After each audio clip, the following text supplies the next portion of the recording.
പ്രതിരോധ രംഗത്ത് അനുദിനം വളർന്നുകൊണ്ടിരിക്കുന്ന ഇന്ത്യയുടെ കരുത്തിനെക്കുറിച്ച് ചർച്ച ചെയ്യുകയാണ് ലോകരാജ്യങ്ങൾ. കരയിലും കടലിലും വായുവിലും തങ്ങളുടെ ശക്തിയെ വർദ്ധിപ്പിക്കാൻ പുതിയ സാങ്കേതിക വിദ്യയും പ്രവർത്തിപ്പിക്കുകയാണ്. ഇന്ത്യൻ ആകാശത്തെ ശത്രുക്കളിൽ നിന്നും കാത്തുരക്ഷിക്കാൻ തദ്ദേശീയമായി നിർമ്മിച്ച ഒരു പുത്തൻ കാവൽക്കാരൻ കൂടി സജ്ജമായിരിക്കുകയാണ്. രാജ്യത്തിന്റെ പ്രതിരോധ മേഖലയിൽ സ്വയം പര്യാപ്തതയുടെ പുതിയൊരു വിളംബരവുമായി ആകാശ് നെക്സ്റ്റ് ജനറേഷൻ മിസൈൽ സംവിധാനം അതിന്റെ പരീക്ഷണ ഘട്ടങ്ങൾ വിജയകരമായി പൂർത്തിയാക്കിയിരിക്കുകയാണ്.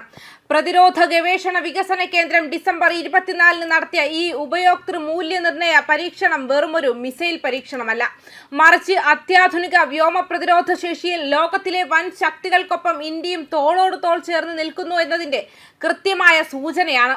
സേവനത്തിനാവശ്യമായ എല്ലാ ഗുണനിലവാര പരിശോധനകളും 100% വിജയകരമായി പൂർത്തിയാക്കിയ ഈ ദൗത്യം ആത്മനിർഭർ ഭാരത് എന്ന ലക്ഷ്യത്തിലേക്കുള്ള ഇന്ത്യയുടെ ചുവടുവയ്പ്പുകളിൽ ഒരു സുവർണ അധ്യായമായി മാറിയിരിക്കുന്നു.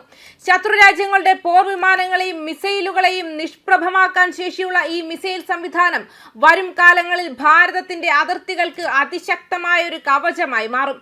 വർഷങ്ങളായ ഗവേഷണത്തിന്റെയും പരീക്ഷണങ്ങളുടെയും ഫലമായി രൂപം കൊണ്ട ആകാശ് NG സംവിധാനം ഇപ്പോൾ ഇന്ത്യൻ സായുധ സേനയിൽ ഉൾപ്പെടുത്താൻ സജ്ജമാണെന്ന സൂചനയാണ് ഈ പരീക്ഷണ വിജയം നൽകുന്നത്. സമീപ ഭാവിയിൽ ഇന്ത്യൻ സൈന്യത്തിലും ഇന്ത്യൻ വ്യോമസേനയിലും ഇത് വിന്യസിക്കപ്പെടുമെന്നാണ് പ്രതിരോധ വൃത്തങ്ങൾ വ്യക്തമാക്കുന്നത്. നിലവിൽ ഉപയോഗത്തിലിരിക്കുന്ന ആകാശ് സംവിധാനത്തിന്റെ നവീകരിച്ച പതിപ്പായ ആകാശ് NG കൂടുതൽ വേഗതയും കൃത്യതയും ദൂരപരിധിയും ഉറപ്പാക്കുന്ന രീതിയിലാണ് രൂപകൽപ്പന ചെയ്തിരിക്കുന്നത്. പരീക്ഷണ വേളയിൽ അതിർത്തിക്ക് സമീപമുള്ള താഴ്ന്ന ഉയരങ്ങളെയും ദീർഘദൂരങ്ങളിലെയും ഉയർന്ന ഉയരങ്ങളിലെയും വ്യോമലക്ഷ്യങ്ങളെ മിസൈലുകൾ കൃത്യമായി തിരിച്ചറിഞ്ഞ് തകർത്തു. വ്യത്യസ്ത ഭീഷണി സാഹചര്യങ്ങളിൽ ഒരുപോലെ കാര്യക്ഷമമായി പ്രവർത്തിക്കാൻ സംവിധാനത്തിന് കഴിയുമെന്ന് ഈ പരീക്ഷണങ്ങൾ തെളിയിച്ചു. തദ്ദേശീയമായി വികസിപ്പിച്ച RF സീക്കർ ഘടിപ്പിച്ചിരിക്കുന്ന ആകാശ് NG ലക്ഷ്യത്തെ അവസാന നിമിഷം വരെ കൃത്യമായി പിന്തുടരാൻ കഴിവുള്ളതാണ്. സോളിഡ് റോക്കറ്റ് മോട്ടോർ ഉപയോഗിച്ച് പ്രവർത്തിക്കുന്ന ഈ മിസൈൽ സംവിധാനം ശത്രുവിന്റെ യുദ്ധവിമാനങ്ങൾ, ഡ്രോണുകൾ, ക്രൂയിസ് മിസൈലുകൾ എന്നിവയ്ക്കെതിരെ ശക്തമായ പ്രതിരോധ കവചം ഒരുക്കുമെന്ന് പ്രതിരോധ വിദഗ്ധർ ചൂണ്ടിക്കാട്ടുന്നു. ഇത് മാത്രമല്ല, തദ്ദേശീയ പ്രതിരോധ സാങ്കേതിക വിദ്യയിലെ ഇന്ത്യയുടെ മുന്നേറ്റം ഈ മാസം ആദ്യം നടന്ന മറ്റൊരു പരീക്ഷണത്തിലൂടെയും വ്യക്തമായി. യുദ്ധവിമാനങ്ങളിൽ പൈലറ്റുമാരുടെ ജീവൻ രക്ഷിക്കുന്ന ഫൈറ്റർ എയർക്രാഫ്റ്റ് എസ്കേപ്പ് സിസ്റ്റത്തിന്റെ അതിവേഗ റോക്കറ്റ് സ്ലൈഡ് പരീക്ഷണം DRDO വിജയകരമായി നടത്തി. മണിക്കൂറിൽ 800 കിലോമീറ്റർ വേഗതയിൽ നടന്ന ഈ പരീക്ഷണം ചണ്ഡീഗഡിലെ ടെർമിനൽ ബാലിസ്റ്റിക്സ് റിസർച്ച് ലബോറട്ടറിയുടെ റെയിൽ ട്രാക്ക് റോക്കറ്റ് സ്ലൈഡ് സൗകര്യത്തിലായിരുന്നു. പ്രതിരോധ മന്ത്രാലയത്തിന്റെ വിശദീകരണ പ്രകാരം ഇത്തരമൊരു ഡൈനാമിക് എജക്ഷൻ ടെസ്റ്റ് നടത്താനുള്ള കഴിവ് ഇന്ത്യയെ ലോകത്തെ വളരെ കുറച്ചു രാജ്യങ്ങൾ മാത്രമുള്ള ഒരു എലൈറ്റ് ക്ലബിൽ ഉൾപ്പെടുത്തിയിരിക്കുകയാണ്.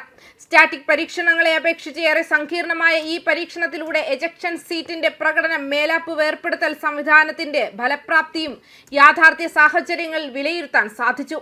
ഇൻസ്ട്രുമെന്റഡ് ആന്ത്രോപോമോർഫിക് ടെസ്റ്റ് ഡമ്മി ഉപയോഗിച്ച് പൈലറ്റുമാർക്ക് അനുഭവപ്പെട്ട ആക്സിലറേഷനും ലോഡുകളും നിമിഷങ്ങളും കൃത്യമായി രേഖപ്പെടുത്തി. മുഴുവൻ പ്രക്രിയയും ഗ്രൗണ്ട് ഓൺബോർഡ് ഇമേജിംഗ് സംവിധാനങ്ങൾ വഴി പകർത്തുകയും ചെയ്തു.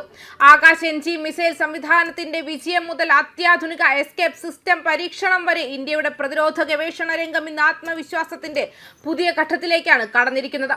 മേക്ക് ഇൻ ഇന്ത്യയും ആത്മനിർഭർ ഭാരതും എന്ന ദൗത്യങ്ങളുടെ പ്രതിഫലനമായി വ്യോമാതിർത്തികളെ കൂടുതൽ ശക്തമായി കാക്കാനുള്ള കഴിവ് രാജ്യം സ്വന്തമാക്കുകയാണ്. ആകാശത്തുയരുന്ന ഈ പുതിയ കാവൽ ഇന്ത്യയുടെ സുരക്ഷാ ഭാവിയെ കൂടുതൽ ഉറപ്പുള്ളതാക്കുമെന്ന കാര്യം ഉറപ്പാണ്. ന്യൂസ് ഡെസ്ക് കർമ്മ ന്യൂസ്.